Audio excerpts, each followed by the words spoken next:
ग्राम्य आत्मनियुक्ति प्रशिक्षण अनुष्ठान रे 76तम साधारणतंत्र दिवस पालित।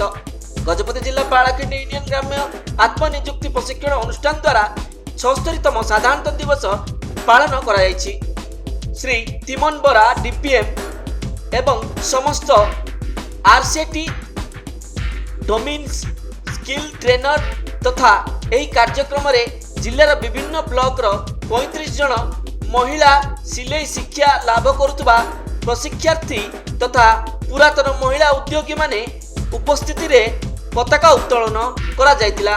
उक्त कार्यक्रम रे नृत्य संगीत एवं भाषण प्रतियोगिता करा जायतिला। विभिन्न वर्गर प्रतियोगी माननकु अतिथि माननक द्वारा पुरस्कार वितरण करा जायतिला। एही संस्था रे अनुष्ठान रो पाठ्य संयोजक श्री दिलीप कुमार तंती एवं श्री प्रदीप कुमार दास तथा समस्त सहकारी कर्मचारी उपस्थित रही कार्यक्रम को सुचारू रूपे परिचालना करथिले। शेष अनुष्ठान प्राध्यापक श्री दिलीप कुमार तंती धन्यवाद अर्पण करी कार्यक्रम सांग करथिले।